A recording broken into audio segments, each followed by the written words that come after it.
Soundstripe.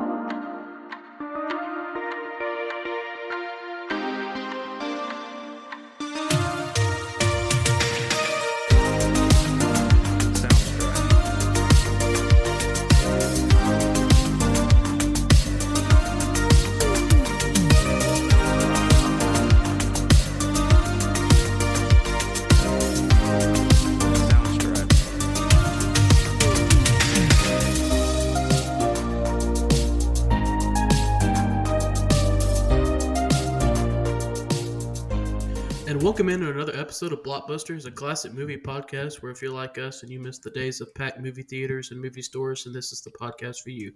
I'm your host, Kalo Suggs, joined me by my co-host, Dakota Lowry. The Great Return. Yes, back with us this week. Yeah, we missed you so much last week. Guys. We did. On your movie pick. I hate being here. Hey, we Yeah, on my movie pick. I hated the fact that I wasn't able to be on here on that one. I really enjoyed that movie. Obviously, our listeners found out that you not being here is not that big of a deal because we still went like almost an hour and a half. It's all Ernie's fault, though. Speaking of which, also joined by Ernie Ferguson. My name is Nawanda. What would you do if I just didn't introduce you? Would you just randomly? There's gonna be a quote sometime in here. Just randomly interject me in the middle of the podcast. I got to get this quote in. Yeah, I would just say we are all food for worms. Stuff like that.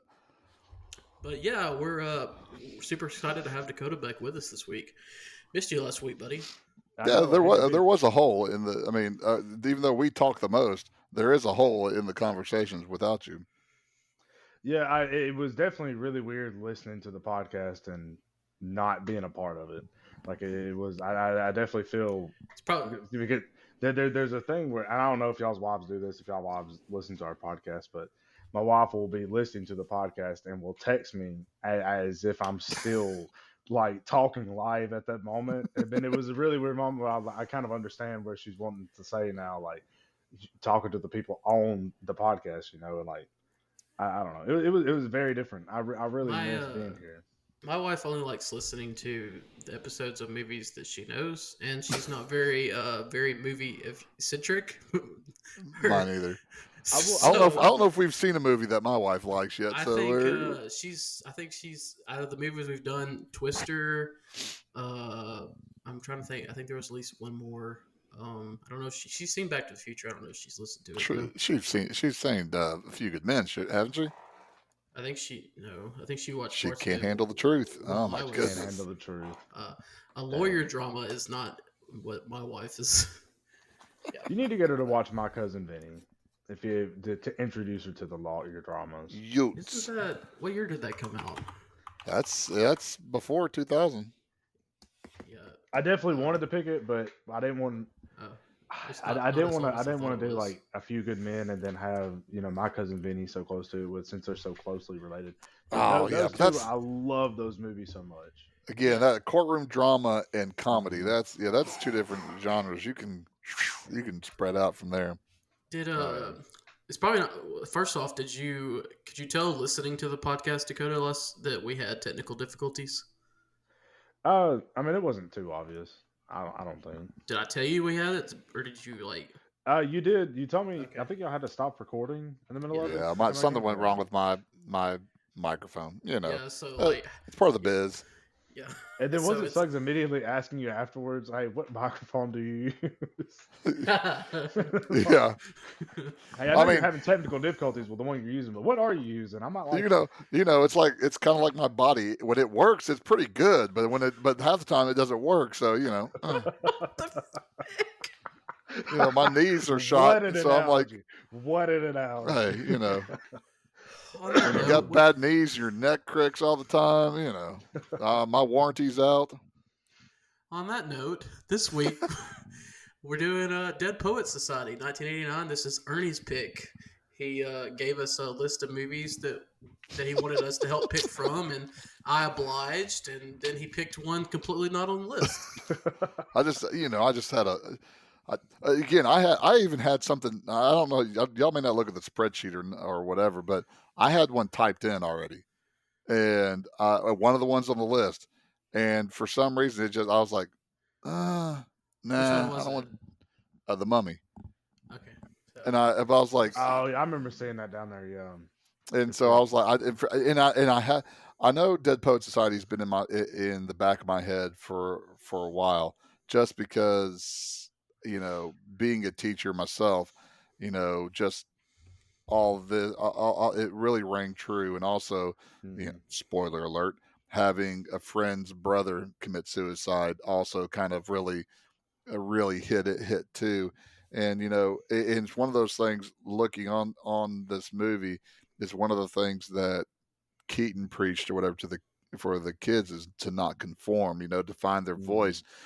And I don't know if I was ever successful as that as a teacher. I tried to push that. I tried to not not try to indoctrinate them into the Fergusonisms of my thinking, and try to get them to think for themselves. And so that's one of those things where, um, again, as a teacher, it really kind of rang true, especially looking at all the relationships that some of the kids had with their parents, then going into my classrooms, knowing that some of the kids that I was teaching had the same type of relationships with their Hmm. parents, or lack of relationships with their parents. And so that's why this movie really kind of rings true for me a lot.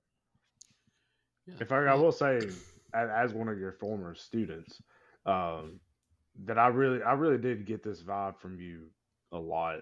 Like I really couldn't tell you what you honestly, I mean, to this day I really couldn't tell you like what way you lean politically, like what way you lean like even like religion wise or anything like that. And so I really do think you do a good job, and I could definitely see how this movie has influenced your teaching style.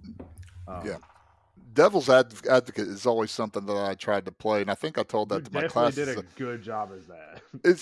I always told them, I was like, what I'm telling you may not be what I believe, but I do want you to think Hmm. a little bit, and that's because that's, to me, I mean, I'm a history teacher. I understand my role in life. I mean, I'm not math. You need to know how to read and write.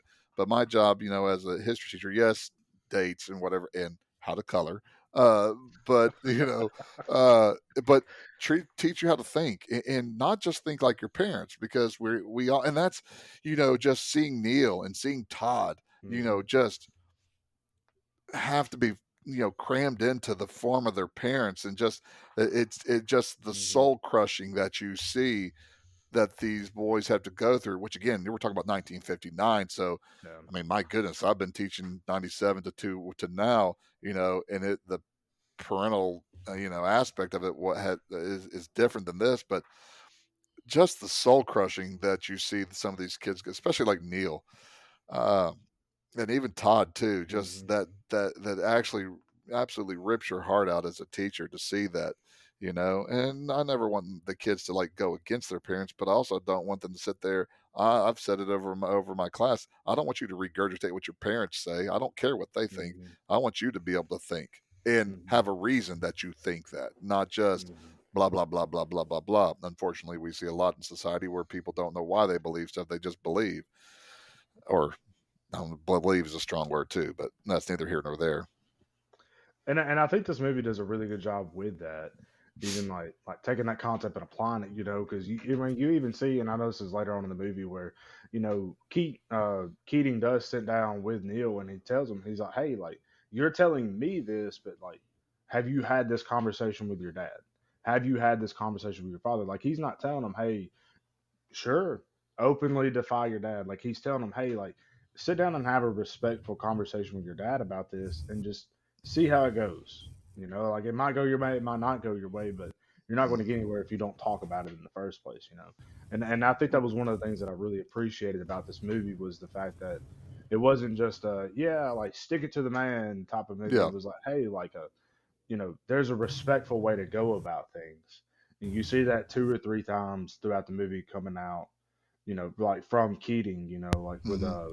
uh with the guys, hey, that's God calling and we should get girls come here. And like, he's like, hey, like look, I get what you're trying to do here, but that wasn't the way to go about this. Yeah. What You was know? the quote? Oh, soak the marrow out of the bone, don't choke on the bone, or something like Yeah, that. yeah, yeah. Yeah, that was very poignant, because, yeah, again, it's don't be stupid. How many times he told Dalton, Hmm. don't be stupid, and that's, that's again the powerfulness of the movie, because you talked about that first talk that he had with Neil, and then the second talk in his classroom where did you tell him? And Neil Mhm. said, yes, I told my dad. And you could look in Keaton's eyes and he knew that Neil was lying. Immediately, yeah. And then telling Dalton to shut up after the play, because it would just make it worse. I mean, Yeah. Keaton, and I know we're stepping all over the movie, but that's all right. We'll be able to go through it faster. But the heartbreak of Keating after Neil's suicide in the Mhm. classroom, and just because he feels some responsibility for that. Mhm. uh and just that soul crushing, because you, as a teacher, you want to help your kids, you want to make them a better person, you want them to be able to deal with life and be able to just take the bull by the horns, and but yet unfortunately in this job you see stuff like this, you see Mhm. stuff like, and again, I can't Unfortunate. remember when you graduated, Dakota, but like we had the one kid who died, who drowned and Yeah. died in 2000, I That think was 10, I 10, I think it Third. think. was. I think it was 10. Yeah, and it just, I mean, and you see how stuff like that affects them, like Mhm. the inquiry after Neil's suicide, getting those boys in a room with their parents with this document. I mean, Keaton knew. I mean, the only one that stood up was Dalton, and you knew he was just because he was past all the BS by that. He didn't care anymore. But the rest Mhm. of the others, you're talking about 16, 17-year-old boys that Yeah. have just gone through something traumatic, and now all of a sudden you're gonna press them into that. How else? I mean, how else do people expect them to play? Yeah. And and that's I never thought. I don't. I wonder if a movie like this could be made because of the suicide and because of the relationship that Keating had with the boys, how people would take it a different way. I guess that's one of the good things about having it set in 1959 is that you have a little bit more innocence of age at that time, so Mhm. you don't look at that. You don't look at the relationship kind of weird, but I don't. That's. I remember watching this the first time I watched it, and Neil's suicide was like, what? You got to be kidding me! What this is? And it was. I mean, it was just. I mean, so heavy Mhm. to be able to think about that type of stuff. And what's even crazier about this film is they filmed the movie in chronological order. So unlike most movies, they do snips pieces here, Yeah. put everything together. But the director had all the boys living together, trying to get them together, so that way you had the relationship build and build and build and build. And Mhm. then whenever Neil killed himself, Robert Sean Leonard, the actor, wasn't on set anymore. He was gone. He was never back on. He was never back on set. And so you get truly you get not just acting emotions, you get real emotions out of the kids, because again, here they've been bonding with this guy this whole entire time. Now all of a sudden, boom, he's disappeared and no longer on set anymore. And it's just nuts. Golly, it's nuts. I did not know that. That's a really crazy way to film that, you know. But like you said, it really does pull out those raw emotions out of the actors, out of the people, you know, kind of seeing, you know, giving them something to kind of tap into, you know, like Yeah. they have a normality that is based on set, and then changing that up to make it easier to, like, hey, this is what's happening in the script as well, you know.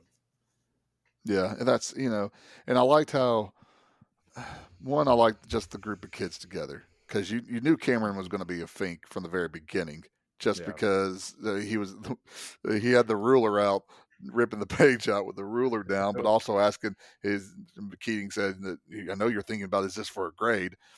Just and you Mhm. see that relationship just trying to kind of go along with it. And watching the movie again, when Todd finds out about Neil's suicide, then all the kids follow Todd outside. Cameron was the only one that wasn't outside with him while he was thrown up in the snow, and all the other ones had his back. And you just knew it just was. But I mean, you have Neil trying to find his dad's approval. You had Todd just trying to be noticed so he doesn't get the same Christmas present again. You have Knox looking for love. You have Dalton just kind of looking for freedom. It's a great coming of age movie. It's a great movie to see that I think a lot of people think kids have an easy life. And for the most part, they don't have to pay bills, they don't have to do whatever.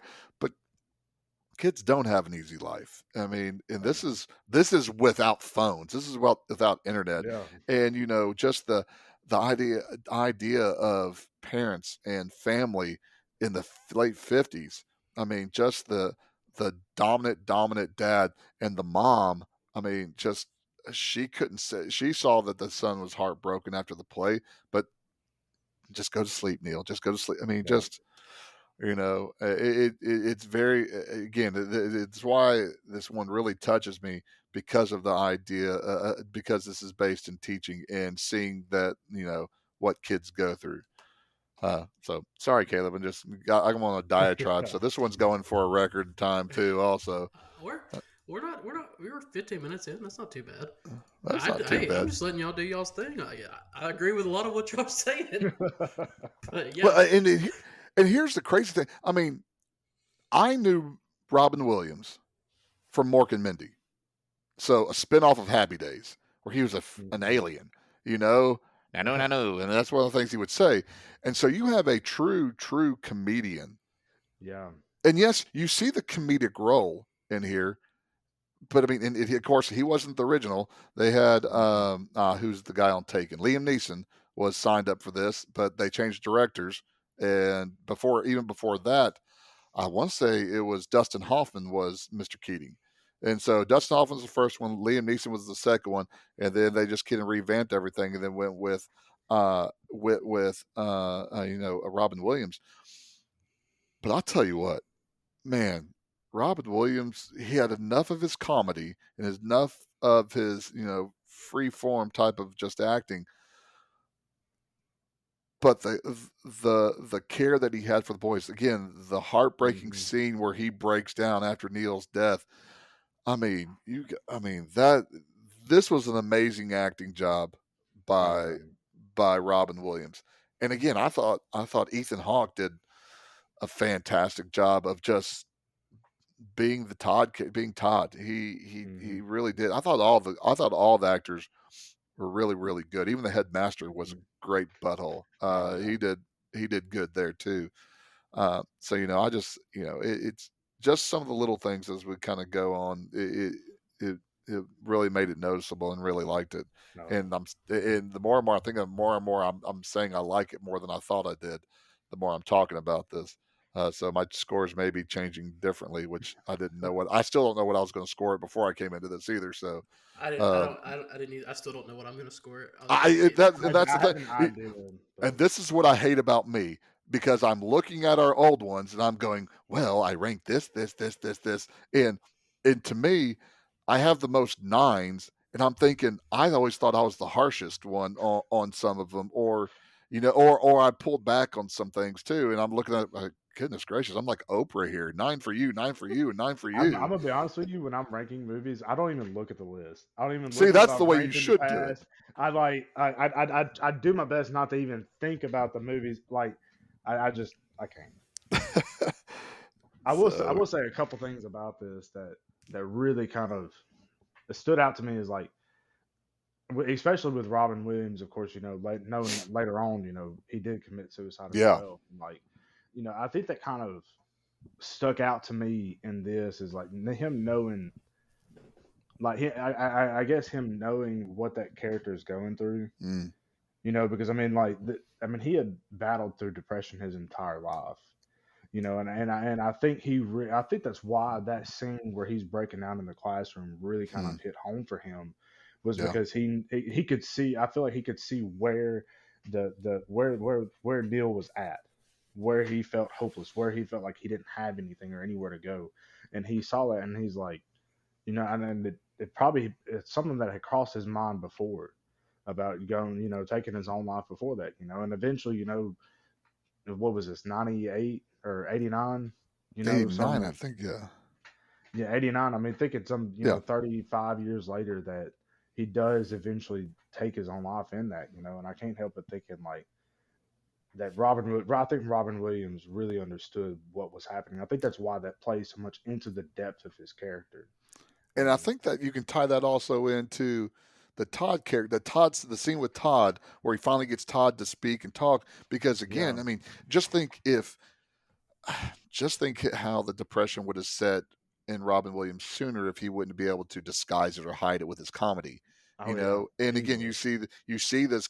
I mean, how he just becomes mesmerized by Todd finally being able to break through and just struggle through, and to be able to talk and be able to say the beautiful things that were coming out of his mind. Hmm. You can kind of see that. Once you said that about Neil, I mean, I can see that with Robin Williams, the actor, looking at Todd Hmm. using that, because if Todd didn't let this out, Todd could easily ended up like Neil too. Yeah. The So other thing I did want to mention, and this is kind of a little bit of a different here, more of a, I guess, a lighter note, on a lighter note. Uh, Kurtwood Smith, who plays Neil's father, all I could see throughout this entire movie was Red Foreman.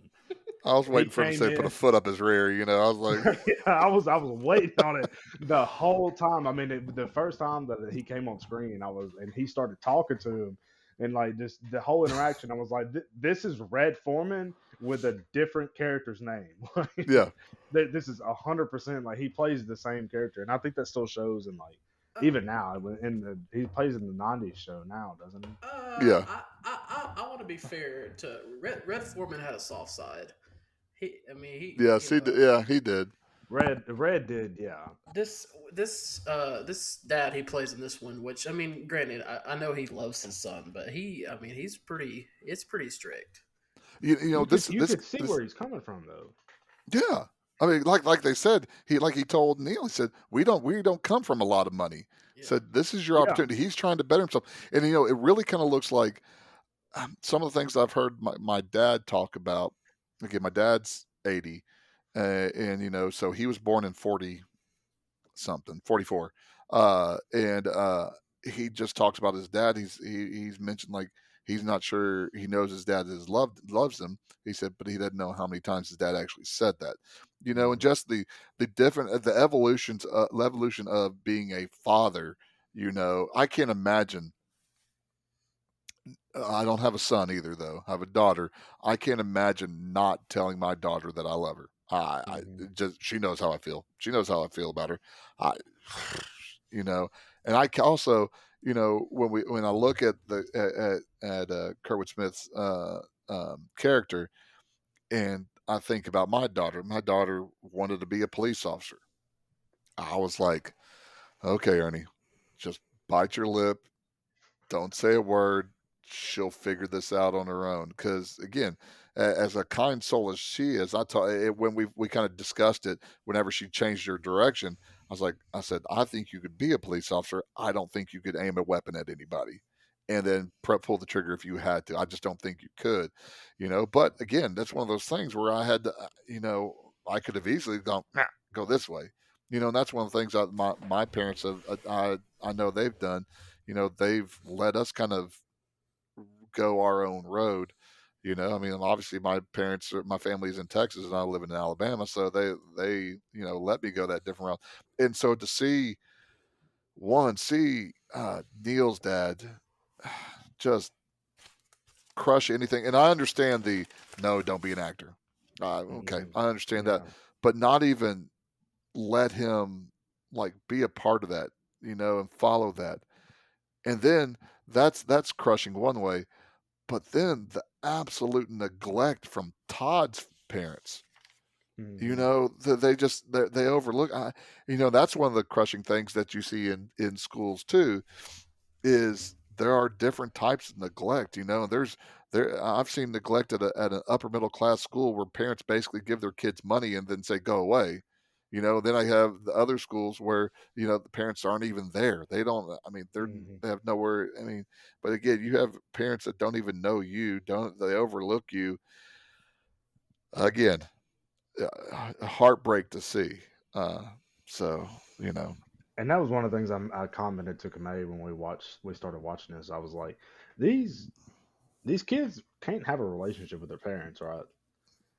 Because No, they ship them off in August, they come back in what November for a week, and then they come back in December for 2 weeks, and then they go right back to school, and they see them over the summer. Like it's not that surprising that these kids would be closer to the teachers hmm who they see every day, who they interact with every day, who were there, who were like talking to them, and not have a relationship with their parents. And then the parents come, and I think that was one of the infuriating parts of this movie. Seeing it was like the parents are infuriated, like dumbfounded when all of a sudden their yeah. kids are, you know, closer to Keaton or however you say his name, like they're closer to him than they are to them, and it's like why wouldn't they follow him? Why wouldn't they listen to him? Yeah, and then I mean, you also the headmaster. Okay, you knew Keating. You knew what Mm-hmm. kind of person Keating was. You look at the Literally, You look at the Latin teacher. Obla dee, obla da, obla do, and then you get someone like Keating. Did you think Keating was a conformist? Did you? I mean, did you not have a clue at all yeah. what Keating It was? was in. Did he not put Dead Poet Society member in his yearbook? He was a thigh man. I mean, that's Yeah, it was in the yearbook. I mean, yeah, come on now. I mean, it's like, you knew what you were getting when you yeah. got that, and just, I, you know, it is what it is. But, It is, man. but again, so how do you not think that these kids won't be gravitating to him? I mean, he's not an old fart. He's not doing the pentameter of the whatever the poetry rating was. So I'm pointing fingers at the headmaster too. Said you should have known better. All right. I think we Well, might be able to actually start on the That's what movie I was like. itself I've got to quit at, making comments. at, yeah, thir- I'm gonna at 30 minutes in. I'm gonna quickly go through the statistics here. Um, Dead Poet Society is a 1989 American coming-of-age drama film directed by Peter Weir and written by Tom Schulman. The film, starring Robin Williams, is set in 1959 at a fictional elite boarding school called Welton Academy and tells the story of an English teacher who inspires his students through his teaching of poetry.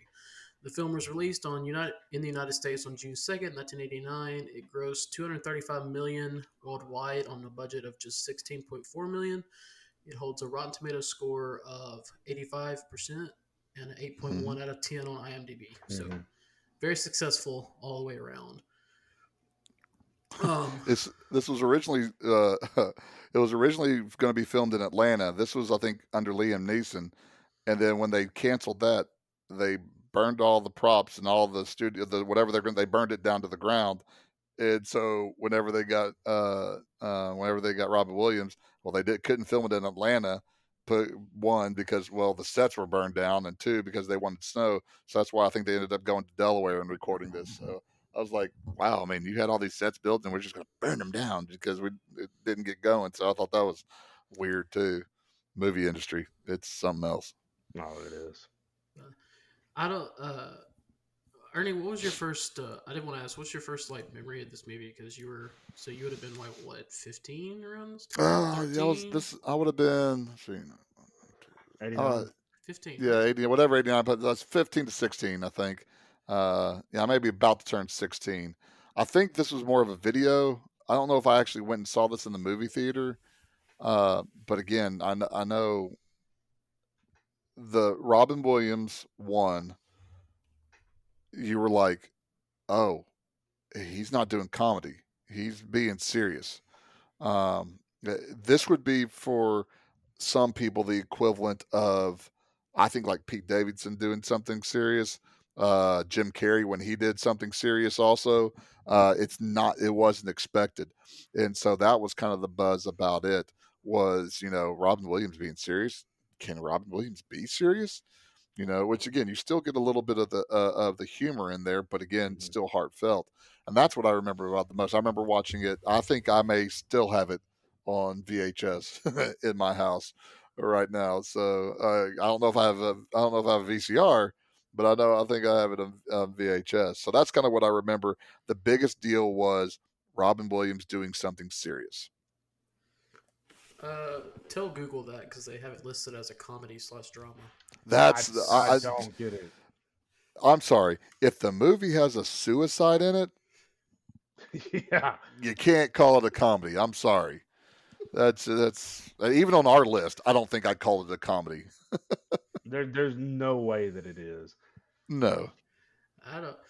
First time I saw this movie was in senior year of high school in English class, and then I watched it What a again heavy movie in to watch in high college. school. Well, So it teaches you how to woo women. I mean, hey, I guess so. Yeah. I think it's a good movie. I mean, If you're teaching something on poetry, I mean, it is a book. I mean, Yeah. the Poet Society Yeah. is a book. So, well, I think which one day I will actually read that. I mean, my senior year English teacher, one of the best teachers I ever had, but he was a former college professor, and he was also one of the hardest teachers I ever had. So I wouldn't necessarily say his class was just So if he showed a movie, I mean, there was a reason. Yeah. But Wow, anyways, you did. Sorry, this is I guess the difference. I had like British lit my senior year because we did I had Beowulf, and I had to memorize the Oh, prologue of the Canterbury Tales in Old English, and I had oh I took AP literature, and okay. I mean the oh books we yeah. did Never mind. that year. I don't remember exactly why we watched this movie, but like the books we did that year were, I mean, our summer reading was Lord of the Flies, and that was kind of the big for the whole Yeah. year. And Mm-hmm. then we did Streetcar Named Desire. We did that at some point, Hmm. and Lesson Before Dying.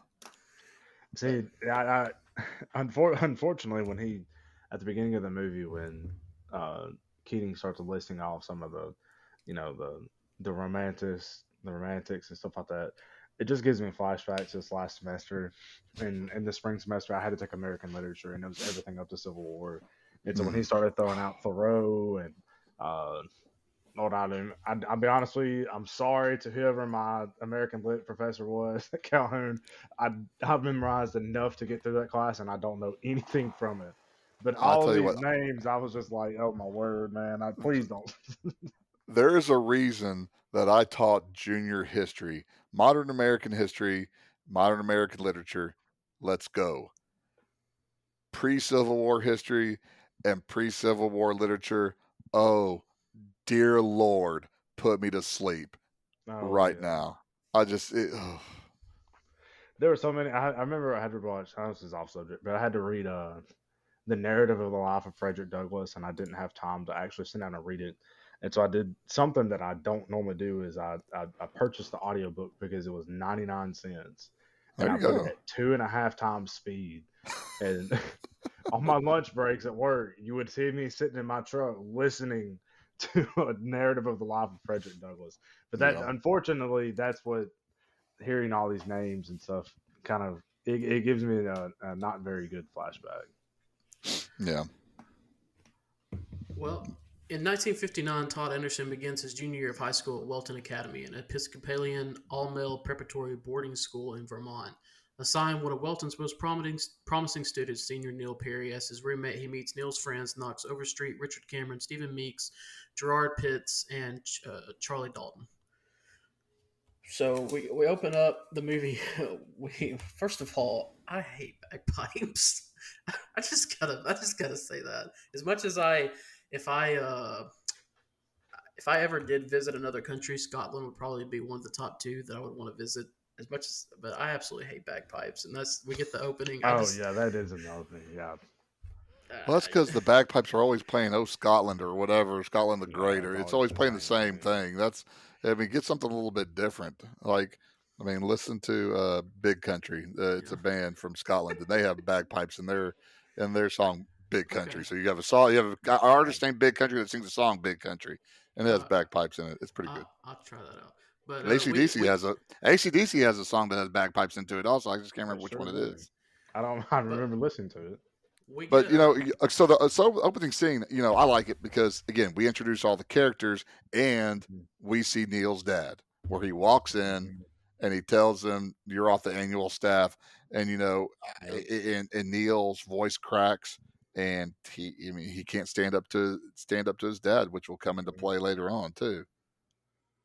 And of course, Dalton's already striking up a cigarette too in the dorm room. Which Yeah. Charlie is probably my favorite character. Yeah, we get. I The mean, you get a what? very good grasp early on of just like how serious this, the school is, and how difficult it Mm-hmm. is, and the obviously the parents. I mean, it made me laugh. There's like the one kid. I guess he's like a younger age kid, where he's like crying. He's like, I don't want to go Yes. here. I'm like, I could feel the same. If I'm that age and my parents are just shipping me off to this school to live. But so yeah, The But I mean, they kid also that do they were have a talking to the doctor. They're talking to the kid that was talking to the doctor. He had snuffy nose or whatever, and the guy just took the medicine and just shut the door on their faces too. I thought that was pretty priceless, also. oh yeah. But I mean, they also do have a pretty impressive record. I mean, they said they had what oh like a yeah, absolutely. 75% like attend Ivy League schools. Like I mean, something they're doing works. Yeah. Yeah, I mean, I don't. There's obviously nothing bad about the school. It's just not something that I would ever imagine. So you're telling me that rich parents send their kids to a rich school that leads them to an Ivy League? There's not like a pipeline or anything like that. Yeah, no. Like was it Skull and Bones or whatever the that secret society? Oh, shh! Don't say that. Well, on the first day of classes, the boys are surprised by the unorthodox teaching methods of the new English teacher, John Keating, a Welton alumnus who previously taught at the Chester School in London, England. Mr. Keating encourages his students to seize the day, or carpe diem, and pushes his students to call him "Oh Captain, my Captain" if they dare to do so. So I really like that we didn't go straight to Keating's class, Mm-hmm. and instead we go through all the other classes where you're getting like the chemistry teacher or the math teacher, I forget which one. He's like, the first 20 questions of chapter one are due tomorrow. Yeah. And then you get the Latin teacher who's just going through. You said that earlier. I don't know how you remembered that, but Oh, I made up the words. I don't know what words he was saying. I was just doing the Beatles. Obla dee, obla da. That's all I was doing. you could have fooled me because I thought you just knew the words. I mean, at the end of the movie, there's a thing where he's like, he says some O word is like, that's grass, and then he says, there's something he says the word for earth, and I don't remember what it was. So But You're better than me if you know some Latin. the word you said was very close to whatever the word he said was. So we go through all that, and then we get to Keating's class, and he just kind of walks out the classroom, and then he's like, pets his head Let's out. I was go. like, well, come on. Which again shows you Cameron too, Mhm. because he was like, "Wait, what are we doing? Oh, wait, I can't get up. That's not allowed." Mhm. And again, Charlie was the first one that got up and said, "Let's go." I mean, he was getting after it, And the trophy case scenes or whatever, where you get the Yep. carpe diem and the seize my day and the oh captain, my captain. That was just, golly. Again, you're looking at people that used to be here that were just kids like you, and now they're food for worms. That's I like that scene. I know it's good to to have the kids to be able to see outside of what's around them right now and maybe think about the future. Was this also the scene where they ripped the introduction? Like he was like, Yeah. read So I read don't. this I paragraph. think of the it's after introduction. that. I Yeah, think this is after it, but I don't know if but it comes very shortly after, which is again another great. I love that he actually has him go through the whole paragraph and then rip it Yeah. out. which also in the trophy scene though there is foreshadowing because Keaton says the quote that talked about stop breathing and turn cold and die. When he's saying that, the camera is on Neil when he says that. I did And not so notice that that. was one of those things to look back. I was like, oh man, wait, hold on. Did I just see that or whatever? So yeah, that is a little foreshadowing for you there. Nuggets of wisdom by Ernie Ferguson. Nuggets of wisdom. Oh, because Ernie has so many of those. Yeah, well, you just ask me, I'll tell you. But yeah, like right after that, I think we get the scene with the ripping out, and then Yeah. we get the teacher walking by who pops in. Did that ever happen to you, Ernie? Another teacher pop in your class Oh, I didn't and, care. and try to tell you what you're doing is wrong, or No, I mean that's like I said. I didn't care. It does remind me of a couple of teachers I worked with. They had rooms. This was at not at your school, Dakota. There was they had a I love they how had you a have to door. preface that. They had a door in between them, their room, and it had like a little peephole or whatever. And one of them was getting observed. The other one, who is a notorious prankster, gets his water bottle and starts shooting like water through there, trying to hit him. And it's like, and then another time, again, when he's getting observed, the other guy just busts into the room. Hey, so and so's here. And he looked and saw the assistant principal and went, oh, and went back in his room. You know, but again, that's where I was lucky where I was teaching. It was very relaxed atmosphere. It wasn't, but it was like, that's, just seeing the guy walk by, and then again, here you go, Charlie. He had the paper balled up, and he puts it in his mouth because he didn't want to get shown. Which again shows the kind of the growth for Charlie, where he was eager to do something, but he didn't want to get caught. Compared to the end of the film, and again, the guy that's kind of stepped in was the Latin teacher, Yeah. who is the teacher that does wave, kind of tips his hat to Keaton at the end of the movie, also. But yeah, just the reaction of the kids of, I mean, I can imagine doing that, having a textbook and telling my kids to rip something out of the textbook, and them going, "What? No, I can't do that." So yeah, that's kind of a priceless, Which again, that goes back to poetry, anyways. I mean, we can all read the same poem and get, three different meanings out of it, but teaching it by the rhythm, or again, I like how he draws the line graph up, and of course Cameron's up there. He's got his ruler. He's drawing it up. He does what Walt Whitman, and then he does Shakespeare, and then that's when Keaton just says throw it all away or whatever. Then he just scratches it out of his notebook. I'm like, Well, so Keating has the students take turns standing on his desk to demonstrate ways to look at life differently, tells them to rip out the introduction of their poetry books that explains a mathematical formula for rating poetry, and invites them to make up their own style of walking in a courtyard to encourage their individualism. Keating's methods attract the attention of strict headmaster Gail Nolan, who claims the lesson was misguided. So, first of all, a mathematical formula for rating poetry? I don't get that. That's not a thing. I mean, poetry is, like you said, there's different ways to take it. There is no I mean, math is, there's one answer to the formula. That's not the case for, again. That's just, you're coming at it as a romantic type of reader, not again, not a human, not something. This is the way poetry is supposed to be written. Iambic pentameter. Just ba ba ba ba. That's how it's supposed to be written. Again, that's one of those things that's why poetry is, it's all over the place, because there are different. It's like art. Like people that like Andy Warhol, I don't understand it. I don't like Campbell Soup, and you pointed up there, but there are other people that are just like mesmerized with it. But again, you're not talking about a big liberal arts school here. Yeah. You're talking about we are building well-rounded conservative men that are going to be bankers, doctors, lawyers, bringing feeling in, and this is where Keaton it was behind the eight ball, anyways. Bringing feeling in to any type of classroom is not, no, we have to break things down logically, we have to break things down systematically, mathematically, because that's the way we've always done it, and that's how it should be done. I also think, and I think the parallel you used earlier, like with the pipeline to straight to Ivy League schools, is that's kind of it. Like, you have a pretty cookie cutter school. Yep. Like, hey, you come in, you follow our formula, and you have a very high chance of making it into an Ivy League school. If you work, you apply yourself, you do it. Here's the plan. Here's the schedule. And I think a lot of it is also like, I really feel like if they didn't have to teach poetry, they wouldn't have. But Yeah. I feel like it's because a lot of colleges, have requirements for school. Like, they have requirements for classes that have to be taught in high school, do they not?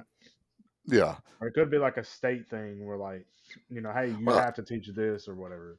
I think that, again, that gives you a little bit of culture. If you're teaching Shakespeare, those radicals like Byron and people like that, Yeah. that's no. Good old fashioned Shakespeare, Yep. some stuff that's straight down the line, Mm-hmm. that gives you enough when you're at parties, you have enough to be able to make yourself seem even more cultured than you actually are. And Mm-hmm. because again, it's all about aesthetics, it's all about how you look and how you Mm-hmm. can act. And if you're having these radical thoughts and radical things, that's why again, him teaching them outside the classroom was such a big deal too. Because Mm-hmm. that's not the way we've done it this way at this institution for so long, and look at what we've produced.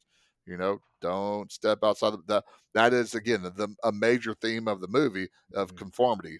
You know, are you going to color inside the lines, or are you going to color outside the lines? Mm-hmm.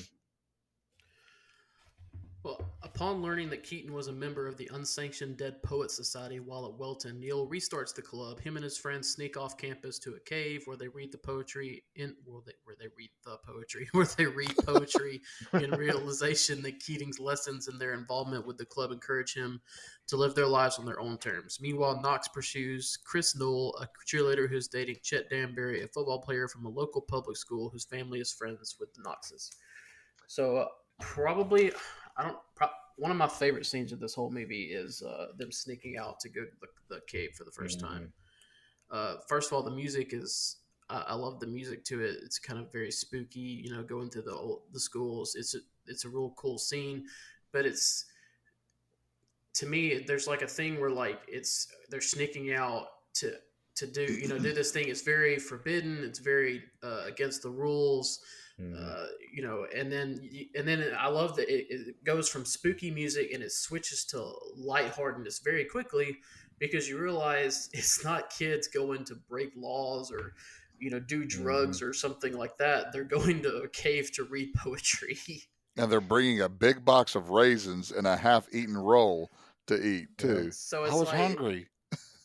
it's just kind of like a symbolism to like they're just going to do something that's Mm-hmm. fun and they can express themselves, but yet it's something that the people of the school look down upon. So I don't, maybe I'm looking too much into that, but that was just that whole scene where it's like the music is real serious, spooky, and then all of a sudden it's just lightheartedness. Mm-hmm.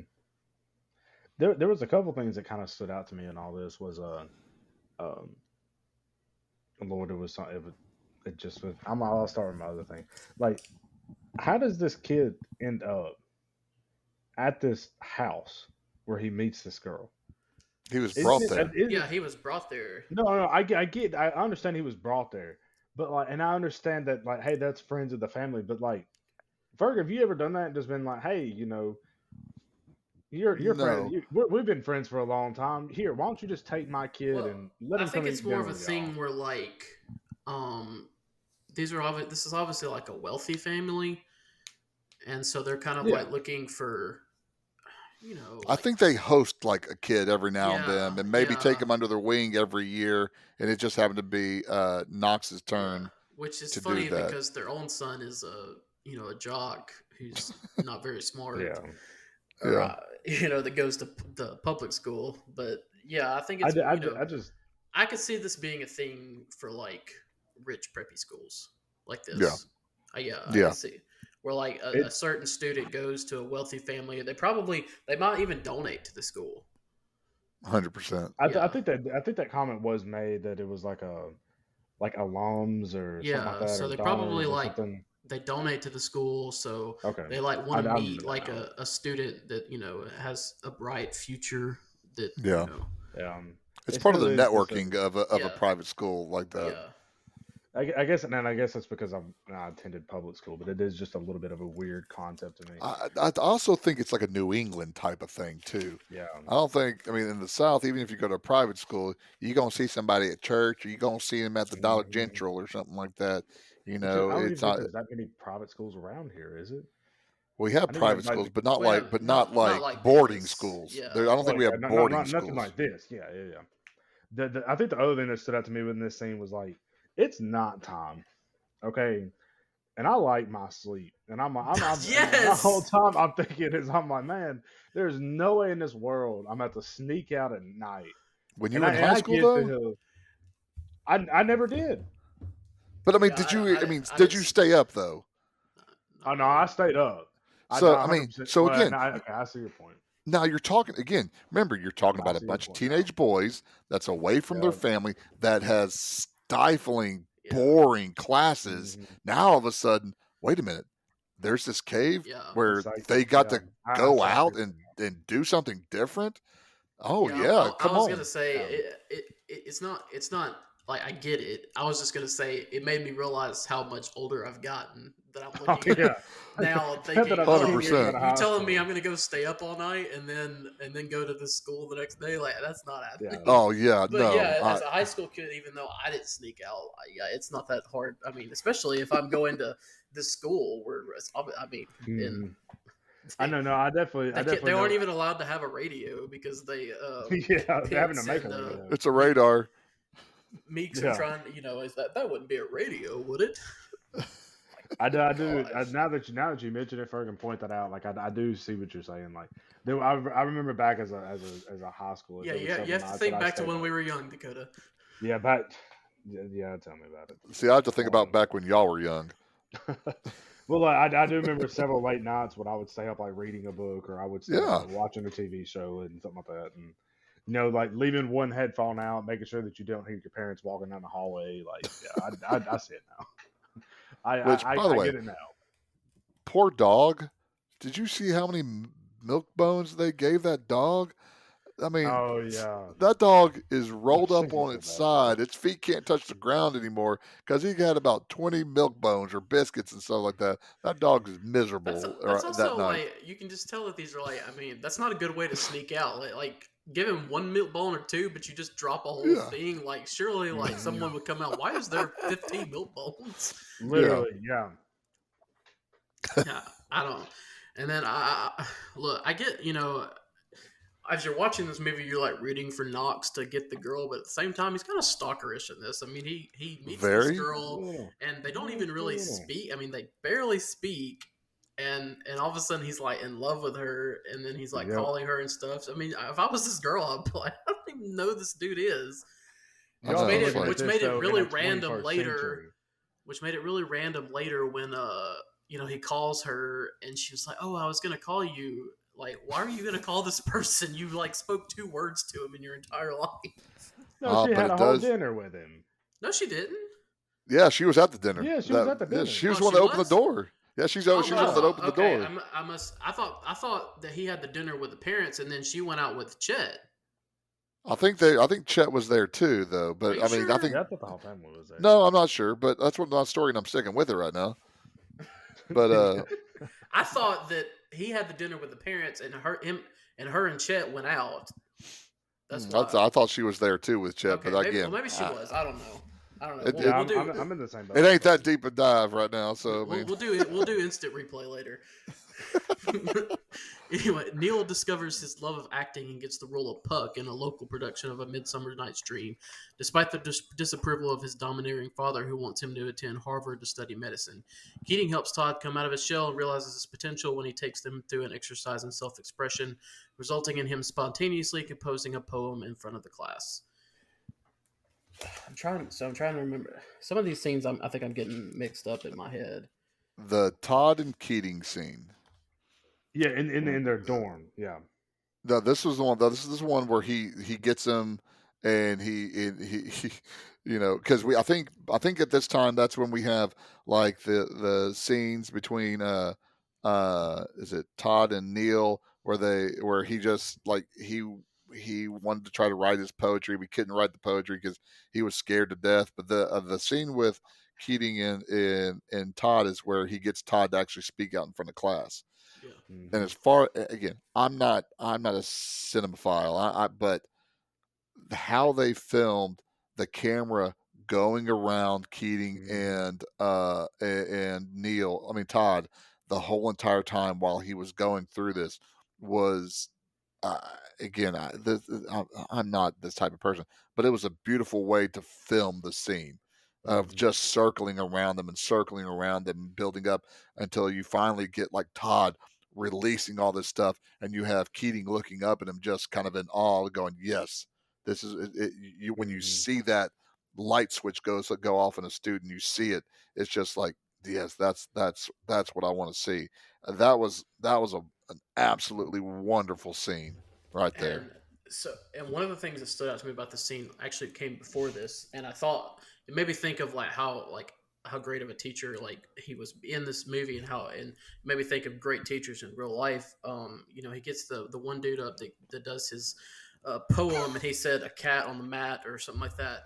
Yeah, And instead of like admonishing him or being like giving him like, oh, I'm gonna give you a bad grade, but he's like, he just kind of goes to like, hey, there's nothing wrong with that, and then just kind of the way he handles it, and then you kind of see it in the kid's face, like, oh, I should have put more work into this, and then you see it later in the movie when same they face. yeah when they do, and it just shows you the kind of role a teacher can have by there's not always like you don't have to what I'm trying to say, Ernie. You're a teacher. He makes the same face in the Captain My Captain speech at the very end of the movie when he decides to stand up on the desk too. He's one of those. So he's like, it's just like, oh man, I know I could have done better. And he looks at him because like he was probably again maybe one of the ones that he may or may not have had the report on Keating or not. I don't know, doubt it, but he's like, this isn't right. He would have stuck up for me, so I'm going to stand up too for him. And So, you just kind of see it. and look, so he does that whole poem, and Keating could have just been like, oh, you didn't put a lot of effort in this, you get an F or whatever, but instead he takes it as doesn't admonish him, but uses it as a way to teach, and then he makes an impact on this kid's life, and you see that later in the movie. That just stuck out to me, and something that I think a lot of good teachers do. Yeah. But all right, so. Oh, by the way, there's one other scene earlier than this, real fast, where they were reading Shakespeare and it was about eating dogs, and I just thought, okay, Shakespeare's talking about eating dogs, but that's neither here nor there. Yeah, I just thought, I thought it was funny. The first thing they start, the first time they have the meeting in the cave, the first thing they're doing is like telling ghost stories. yeah, They do end up like into poetry, but it just I thought like immediately the first thing they do is tell us ghost stories. I'm like, oh, I don't think we quite grasp the meaning of the Dead Poet Society. And then what is it the poem they start chanting, because it was stuck in my head as I was watching the movie, and now I can't remember what it was as they were coming out of the cave. Oh, that's gonna drive me insane. I don't remember. Oh, I don't. That was they were chanting it though. Now that I'm thinking of a different thing. Is that when Charlie was playing the saxophone as they were coming out too? No, that's the scene I was thinking of. I think that's later. But all right, so Charlie publishes an article in the school newspaper in the club's name suggesting that girls be admitted to welting, which the other club members strongly oppose, fearing it will expose their club to the school authorities. Nolan paddles Charlie to coerce him to reveal who else is in the Dead Poet Society, but he resists because he is Nwanda. Nolan also speaks with Keating, warning him that he should discourage his students from questioning authority. Keating admonishes the boys, warning them that one must assess all potential consequences of one's actions. As I was rewatching this movie, I don't know how many times I've seen this movie, probably 4 or 5, so not like a ton. I forgot like how quick. So like it starts with this article in the newspaper, and then things really start to roll. After this, like one after the other. So that kind of surprised me. So it's like a domino effect. It just gets bigger and bigger. But yeah, I mean, I don't. And Charlie, Charlie is what he is, and obviously he's a guy that doesn't like being at this school, and like he comes from a rich family, but doesn't like the life that's laid out for him. But yeah, again, something probably should not have done. Although it is funny when he does the phone ringing and he said it's God. He says we should have girls at Wilton. Then I like what way Keaton says it would have been better or whatever if you had said this is God calling collect. Again, though, like such a great way, because he comes in and he's obviously way more serious than he's been at any point in this movie. I mean, he it's a thing like what you did was wrong, but the way he does it, and then he ends it with if nothing else, getting kicked out of the school would you wouldn't be able to attend my classes, and you just kind of see it like you see it on Charlie's face, like, yeah, I've messed up, I should have done this. Yeah. Yeah, and that goes back to bringing that quote in that he started off earlier about, sucking the marrow out of the bone, but then choking on the bone. Then he adds, but you're choking on the bone.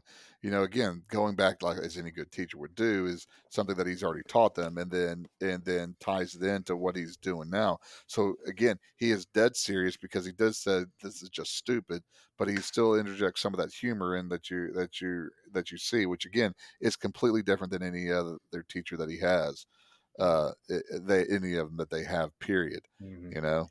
And then I think we get the startings of because at this point we're like, okay, this is just kids in a cave reading poetry, like it's not a big deal.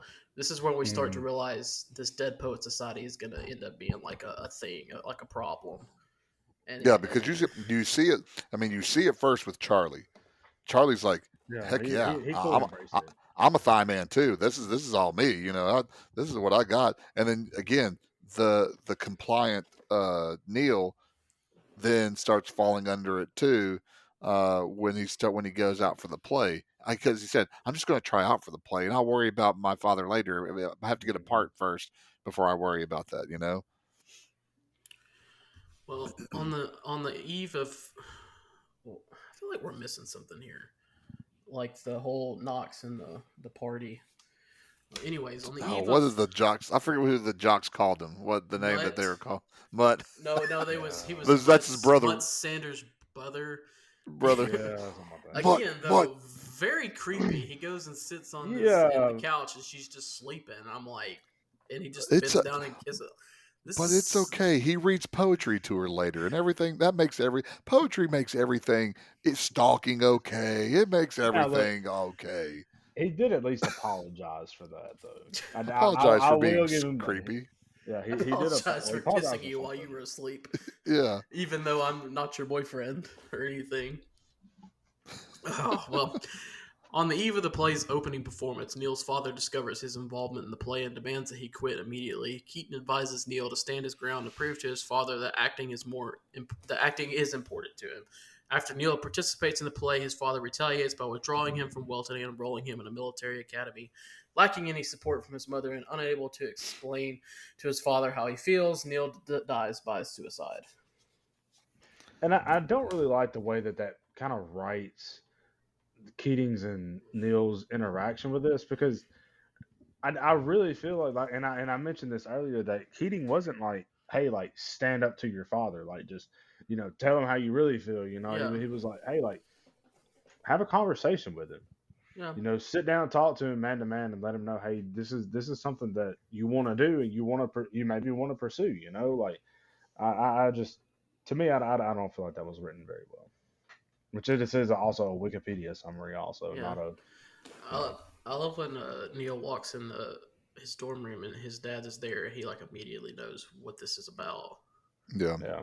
And then the line where he tells him how he found out. He's like, "No, my niece is in a play with your son." And he's like, "No, you must be mistaken. My son's not in a play." And then he's like, "You made a liar out of me." Like very old school, type of a way of looking at it. It really is because I feel like I really feel like most parents would be hear that and be like, oh well, yeah, I didn't know my son was doing that. I mean, And then I'm I mean sitting there don't get me thinking wrong, I like, get the conversation like, hey, why didn't you tell me you were doing a play? But obviously this isn't the character that Smith is or Mister Perry how is. how surprising that you send your son to boarding school and for 9 months out of the year and you don't know everything that's happening with him. Yeah, I'm yeah. shook. But that's why he goes after the school too, and that's why they serve up Keating to him also because Hmm. I am sending my kid there.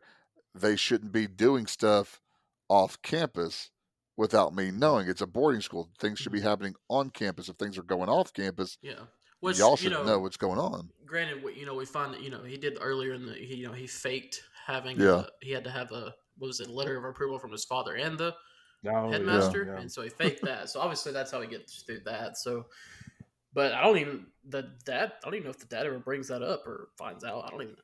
No, I I don't don't think know he if we knows find out about it. about that. But And don't get me wrong, like, I can kind of see where the dad's coming from in a sense because like you said, for like, hey, I'm paying you for my kid to be on Yeah, campus at all Mhm. times, and he's not. because it's not. He's leaving and going somewhere else. I mean, as a parent, you don't want to blame yourself for your child's suicide. Hmm. I mean, it's already hard enough that you're dealing with the loss of your child, Mhm. Yeah. and and I'm not.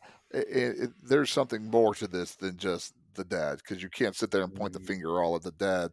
It is the unfortunate perfect storm with Keating with the ideas, with Neil wanting to be able to pursue things, and dad, Yeah. having a hard line, and that's, but that the again, I mentioned soul crushing again when Neil's dad asks him what he wants. Yes. It, This is it a. it's Hmm. it's it, it's what it is what Keating has been telling him to do. Yep. Keating tells him, tell your dad what you want, you Yeah. know, and for Mr. Perry to sit there and open up and say, tell me what you want, whether regardless of whether he was going to listen or not, that was Neil's opportunity. Yep. And when Neil couldn't get it out, And you see the Hmm. look of defeat on his face. Yeah. that is Yeah. hard, especially as a parent. That is heartbreaking to be able to see. And it's just that it really physically hurt me to see that. Okay, tell him. Hmm. Oh my gosh, no, he truly did give up. He really Yeah. gave up, and I was like, oh And then man, and then you get the part where he's his dad has walked out, his mom's there, and he was like, I was good. And yeah, it's Yeah. kind of like Yeah. that thing in his mind where it's like I could have been what I wanted to be, but I'm too yeah, Yep. afraid. And he's like, it's tough. It's a tough scene. It makes now I'm dang it, Ernie, for making me watch this stupid movie again. It kills me every time. Uh, did want to do. I did want to go back and mention though before the play we get the whole thing with Knox and Chris, which Chris, again is such a Um, weird part to this movie. I mean, it plays because obviously Keaton's teachings are encouraging, Todd to come out of his shell, Neil to, not stand up to his father, but go after what he wants, So there's different things the kids are doing, but she shows up and he convinces her, let's go to this play together. are you Give going me to play with Chet? give No, me a chance. And she's like, okay, I'll give you a chance. And I'm sitting there thinking, okay, you're giving the guy that you barely know that kissed you while you were sleeping and you have a boyfriend and you still have this boyfriend and you're like, okay, I'll give you a chance. Like, yeah. but again, this, what did Keating say early in the movie? What is the purpose of poetry? To woo Woo women. women. And whenever he did 10 Things I Hate About You or whatever, and he goes into the Hmm. class and he says the poetry and embarrasses her to death, he still wooed the woman. So again, Hmm. sexual harassment. Oh, who doesn't matter if you have poetry. Remember that. That's what we learned from this movie. That's how you get around it. That's Yeah, just disclaimer, quote children. little. No, do Yeah. not do that. Just in case. He told us he could do that as long as we do it with poetry. No. This is where Suggs is going to cut in the disclaimer. This podcast does not support. He's gonna put stock music over what I just said and just oh, we're back. Oh well, man. Well, which again, we have to have levity when we're talking about, I, Yeah, it's such a the heavy whole topic. entire Yeah. the whole entire suicide scene. I mean, he has his clothes folded neatly on his bed. He Hmm. opens up the window. He puts the like the puck The crown or whatever crown. that is Yeah. on the window snow window seal. He gets his own dad's gun, goes into his dad's library. You know, one, mom doesn't wake up. one, Mom one, doesn't. one thing that killed me, just real quick, the fact that like it shows him sitting there twiddling the key in his hand. He's Like, thinking about it, whether he yeah, should or Like not. he was debating yeah, it. Yeah. it's because I mean, and thankfully there are suicide hotlines and stuff because this is obviously a problem, Hmm. but man, it just kills me. Everything about this scene because it's not just like you said, it's not just him committing suicide. It's everything that's leading up to it. This conversation Yeah. with his parents, this the look of defeat on his face, the whole thing putting the crown on his head and walking down the steps and. This scene is just soul crushing. And that Hmm. goes again, I mentioned at the beginning of this having a friend whose brother committed suicide and the devastation that it leaves behind. Mhm. Mm-hmm. I can't pretend to know. I don't suffer from depression. I know family members that I have that do, that try to have to deal with it constantly, and I don't know how they live like that.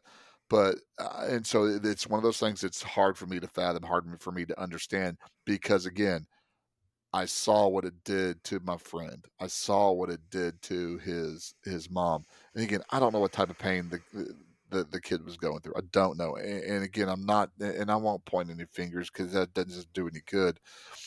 But just the absolute in the short amount, because I didn't realize how much time, how much little of the movie was left after the suicide.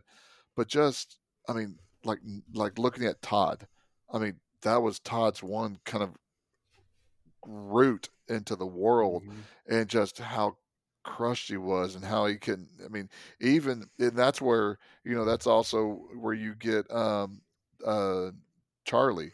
That's when Charlie basically gave up too. He Mm-hmm. just said, screw this. I mean, he was still fighting the good fight for a while. Yeah, he's rambunctious and doing stuff like that, but he just said, I'm out. This is wrong. I'm not going to do that. And that's the thing about suicide. It hurts the person with Mm-hmm. that commits the suicide, and it hurts so many other people. And it's just, and that's again just a heart wrenching. And I can't imagine what we think of the father, good or bad, but to be cradling his son in his arms after the kid has Oh committed yeah, suicide, it just, again, soul crushing.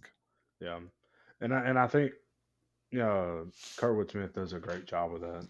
Yeah. Really showing, and you could really hear in his voice like that he did care about his son, and then obviously like and I think it really showed that everything he was doing was in his son's best interest. It wasn't like he was just being controlling just to be controlling. Like we mentioned earlier, he would, hey, like I didn't have this opportunity growing up, and I'm giving you this opportunity. Yeah. I think he was doing it more of a like a I just don't want you to mess up something good. I You know. want you to have better. And he, Yeah. again, trying, it's the only way he knows how to provide better for his child. Yeah. Well, at Neil's parents' request, Nolan investigates his death. During that investigation, Cameron blames Keating for Neil's death to escape punishment for his own participation in the Dead Poets Society and names the society's other members. When Charlie confronts him over this, Cameron urges the other students to let Keating take the fall. Charlie then punches Cameron and is expelled. Each of the boys is called to Nolan's office to sign a letter confirming Cameron's false allegations. When Todd's turn comes, he reluctantly signs the letter under the pressure of his parents, and Keating is fired as a result. So again, this is it's such a sickening part. Hmm. Like I guess I can understand as parents, but like Yeah. you're trying to Yeah. put the blame somewhere else, and then the school just putting it on Keaton. But it's Hmm. such a tough part of the movie. But the scene with them waking up Todd, which first of all, Oh, I before we get into the scene, which is a great scene movie wise, how in the heck did they know that Neil is dead? It's the middle of the I'm sure night. that This is I'm sure somebody would have 1959. told him. Who told them? They still have phones though. the headmaster probably, or So, one of the teachers probably. okay, so you're saying the headmaster in the middle of the night wakes. Well, first off, if he was going to tell someone, wouldn't he tell Todd, his roommate, first? And then No, he's probably going to Charlie first, because again, Yeah. if this is tied into the Dead Poet Society stuff, Hmm. he already knows that Charlie He had, so, knows Charlie's a part of and it. Yeah. Charlie is the one that tells Todd also. So again, that's I think how that kind of, again, the warpath is about to start happening, yeah. and it's Hmm. happening quick and fast. Hmm. But anyways, I digress. But we get the scene. He wakes up Todd. Todd. Todd's like asleep. Like, oh, like, leave me alone. And then he wakes up, and realizes, Charlie's crying. So this is like something serious has happened. He Yeah, looks Hmm. over. Everyone's there except Cameron, which you pointed out, earlier in the podcast. think. Foreshadowing there. Yes, But man, Touch is such a tough scene, and then he walks out in the snow, and in the snow. they're kind of walking out behind him, like they're not really sure. And at first he's like smiling, like it's so beautiful, and then he just kind of falls, and it's like it hits him, of what's That's Yeah. happened. that's another beautiful, heart wrenching scene. Just Yeah. them in their cloaks, not Todd, but everybody else in their cloaks, in the snow. Just that was again beautifully filmed. I thought. Oh yeah, and then I think it really gives a good display of real life. I mean, like I had a friend who passed away earlier this year who we kind of went through the same thing. Where like at first when you hear the news, you're like, no, like Yeah, no, you're no, that's not denial. Yep. it.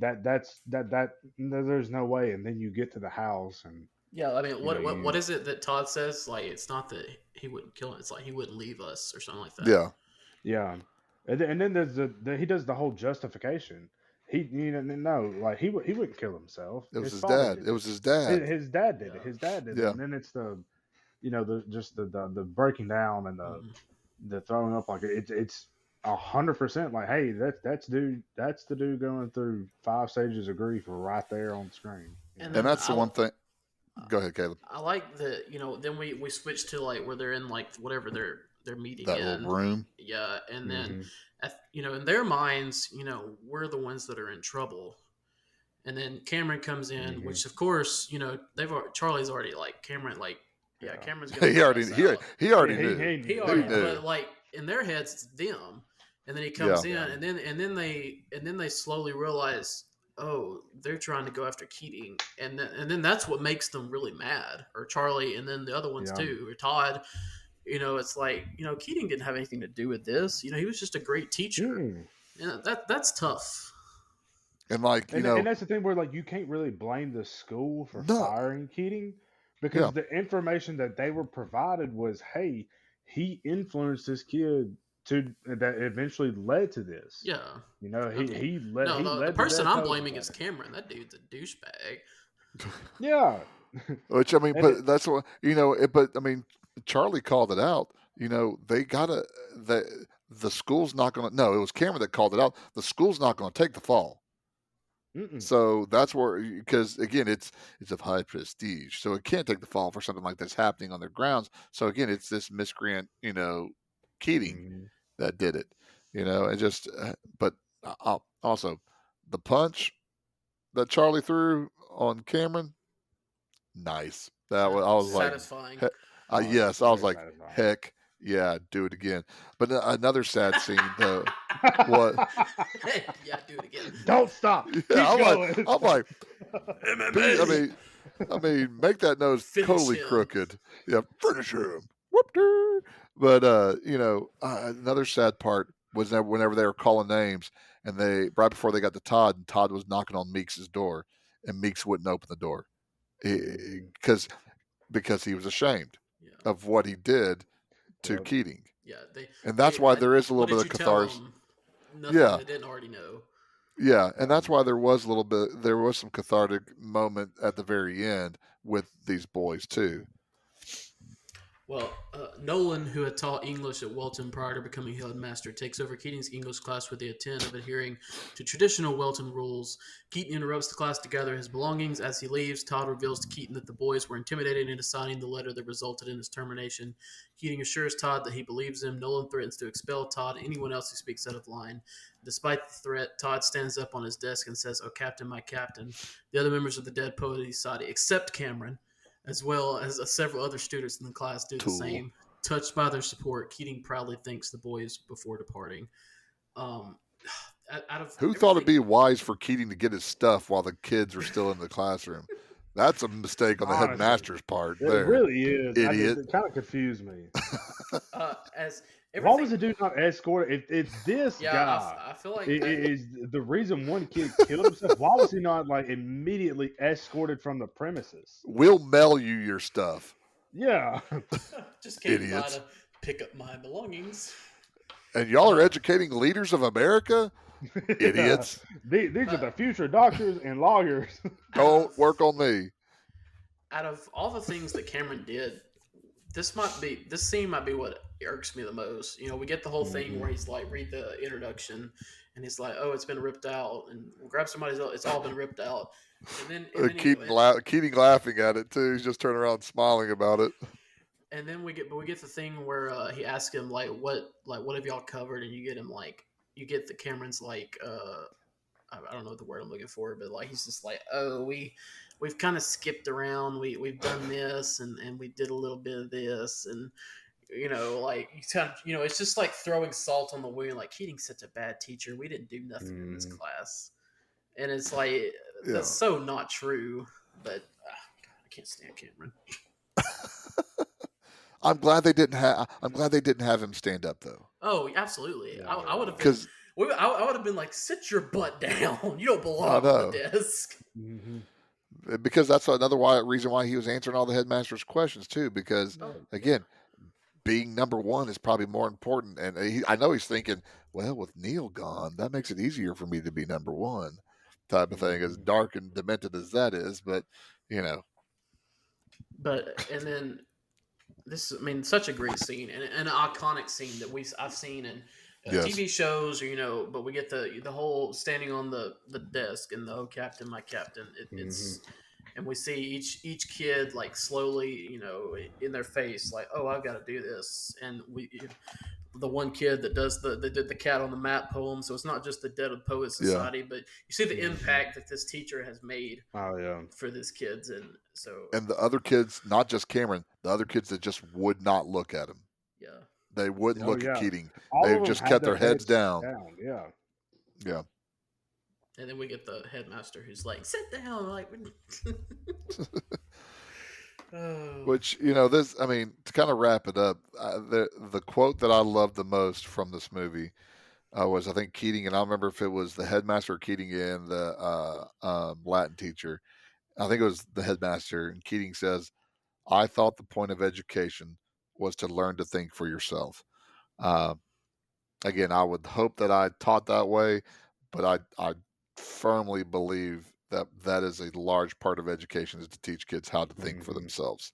And that's the one thing I like. That's one of the big messages, even though there are some negative connotations, the negative things that happen whenever you think for yourself, but that's the one thing that's big for me. All right. Well, I guess that wraps it up. Dead Poets Society. It only took us. We're just getting longer and longer.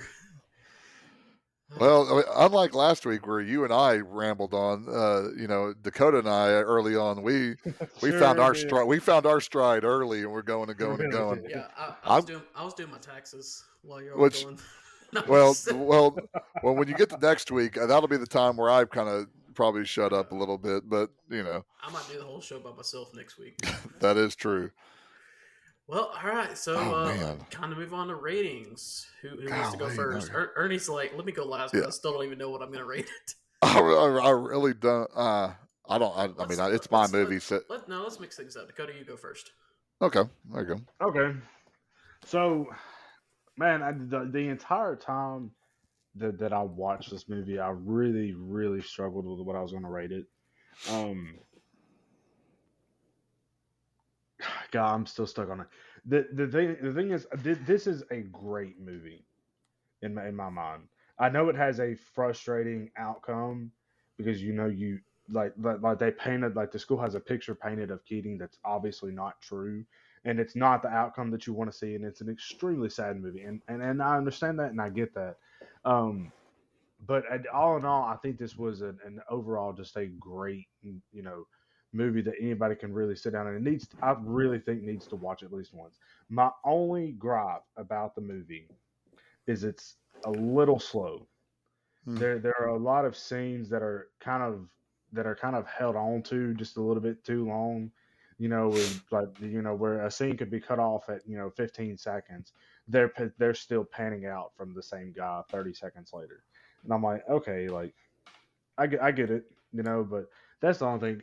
But that being said, I think I'm gonna give this movie. I think I'm gonna give it a 9 because I really do that. With that being the only gripe that I really have about this movie, I think all in all, this was a very good movie, and I really think everybody should watch this at least once.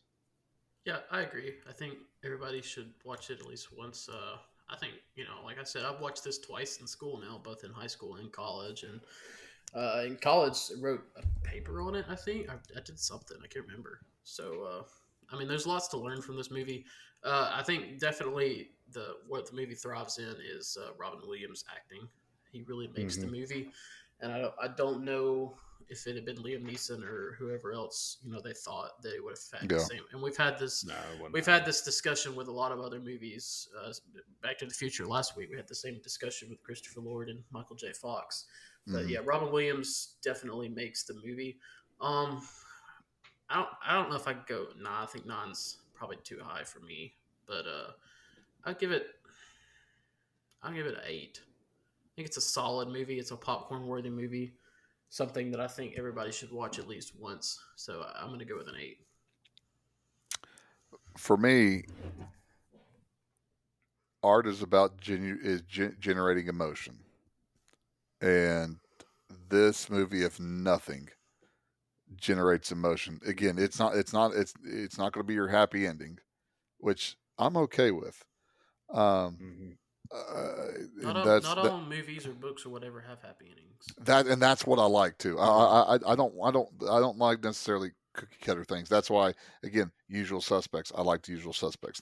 You know, uh, but this is, to me, it's one of those things where, it pulls the emotion. And early on when I watched this, my emotions were for Neil and for Todd. Watching it this time, my emotions were with Keating as the teacher. Mhm. And just to me, this is a beautiful movie. uh some of the scenes, like I said, the scene in the classroom with Keating and Todd was gorgeous. It was just a beautiful, the way it was shot was beautiful. um I, Golly, I can't believe I'm about to do this. 9.25 is what I'm getting, and I hate myself that I'm giving another 9, but it is what it is. But again, I think, and also, I guess, also the big thing is because this is Robin Williams and he's doing drama, Mhm. and to me, I No, no, think no, that no, is, no, no, no. Comedy slash drama. excuse me, Google comedy tells slash us. drama. Google tells us this. Yes, and we can't go against Google. That is for sure. But again, for him to produce this movie, or to act this Mhm. movie, it was, especially from my time frame, when I came in mine, where y'all have probably seen him in different things where it's not just comedy. Where for me, it was nothing but comedy for him to produce this way. I Yeah, that's why I went with a 9.25. Off the top of my, I probably have, but off the top of my head, I can't think of anything that's not a comedy that I've like just off the top of my head, because everything I think of is comedy when I think it, except for this movie. But I'm Yeah, for the sure most part, there good is something, but Goodwill Hunting. anyway, so okay, 8, 9, 9.25. That brings us out to 8.75. So that gives us another popcorn worthy movie. If you don't know, first time you're listening, we put our movies into 5 groups.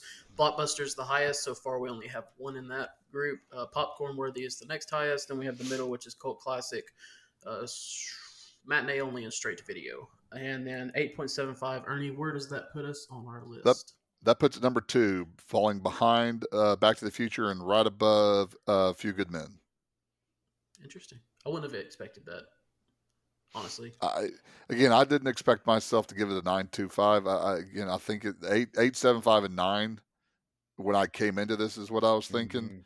But it just, it gutted me again, which is a good segue for your movie. Mhm. Well, on that Oh, note, Lord. next week it's October. It means it's spooky time, boys. So we're going horror. 1996's Scream. Oh, I'm so excited! One of my favorite movies of all time, and I know Ernie is just absolutely looking forward to doing a No, horror this isn't movie. horror. This is gore and jump scare. Oh, That's not a this horror is movie. okay. Well, you know what? We have the podcast We'll next week. save it for We'll We got a whole another week to talk about this. we might not even get to the movie. It might be an hour long, just going back. But yes, I'm looking forward to doing that next week. And I think that's it, guys. We got anything to add? Dakota, glad to have you back this week. Yeah. Glad to be back. I'm sure next week he will have another excuse why he can't be on here. No, Excuse me. that'll be Ernie next week. He's got a what you gonna have to do next week? Water your I don't know. plants. I'll find something. This would be again. This might be a good time to get old man Suggs on here sometime. We got to for whenever we do Halloween, if we ever do Halloween, good gravy, is we need him on here. Well, we're We doing can't have him. Halloween. Can't have him rated though, but just have him talk about it because If my he'd dad wax rated poetic. Halloween, he would break the poll. 50 out of 10. But yes, scale of 1 to 10. we will 100. be doing Halloween on Halloween this year because that is on a Thursday. So I know Ernie is also looking forward to that. Oh, You can't yes. tell horror movies is not Ernie's favorite. No, category. We'll go into that next week also. Why it's not not my cup of tea. All right. Well, anyways, another great movie. Ernie, great pick. I'm sure your next pick will also be riveting. I can't wait to find out what You is. never know what I'm going to pull out. I have absolutely no clue. I love it. What was your pick before this? Oh, Star Wars. That's right. Star Wars, which that's the most surprising thing that you picked Star Wars. True. Again, well, yeah, it is what it is. I gotta conform every now and then. Well, anything to add? All right, Ernie, give us your little ending. What is it? We'll see you at the movies. All right, sounds good. See you guys next week.